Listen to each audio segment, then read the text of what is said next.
喲，大家好，係我叉燒仔啊！咁我前排啦，聖誕假咧就去咗珠海玩啦。咁珠海就有咁大家繼續睇落去就知道有咩玩噶啦。咁你哋可能會問點解我唔喐咧？咁原因得一個啦，因為冇戴頭套翻嚟啊！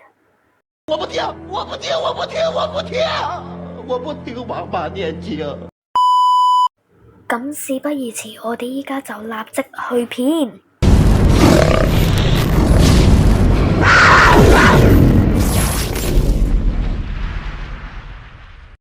咁第一站啦，即係一過完關之後，我哋第一站就去咗酒店先。咁呢個係珠海香洲城際酒店啊，咁入面都算幾高級下嘅。咁我覺得佢最好就係樓下，如果見到有小朋友會免費送禮物啦。但係缺點咧就係佢入面竟然有曱甴啊！放低晒行李之後，我哋就去咗華發商都食飯啦。咁我哋去咗間叫做美內小館食越南嘢嘅食啦。咁佢都幾多嘢食嘅，咁都好好味啦。就連我呢個好細胃口嘅人都食得晒啊，好味道。咁呢個係最推薦食嘅咖喱。咁我俾呢間美內小館嘅評分啦，10分滿分呢，我係會俾佢9.5分嘅。咁原因係佢送貨太慢啦，但係佢啲汁係幾好味，值得大家去試下嘅。Nice。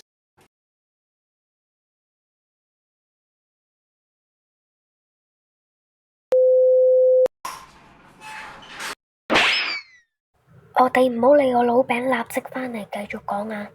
食完嘢之後，我哋就繼續去行華發商都行下商場啦。出面有個好靚嘅冬甩樹，雖然依家聖誕節完咗，應該拆咗，不過可惜我影唔到佢噴假雪嘅時候啊！噴假雪嘅時候真係好靚啊！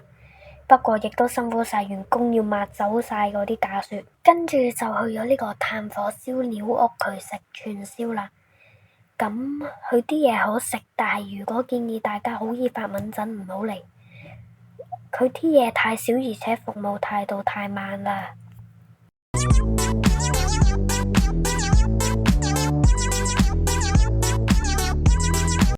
食完嘢之後就返咗曱甴酒店，咁就係咁就過咗一日啦。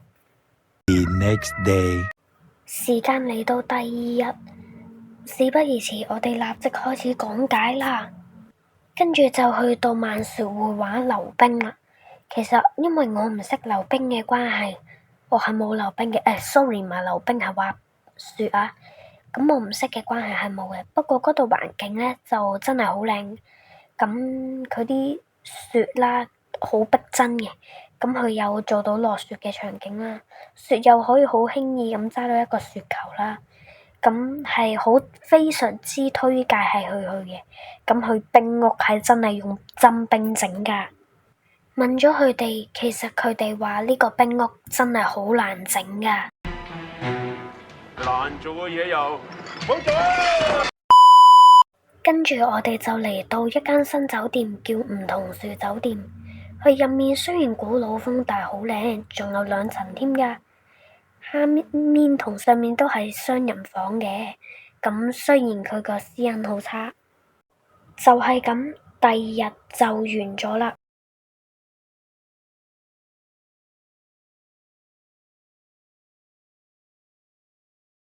The next day。就係咁，行程嚟到最後1日，先去飲茶食個早餐。呢間啲嘢好好食，茶都好好飲。呢間嘢叫做金瑞軒。最後去咗睇動物，就係咁，我哋就返香港啦。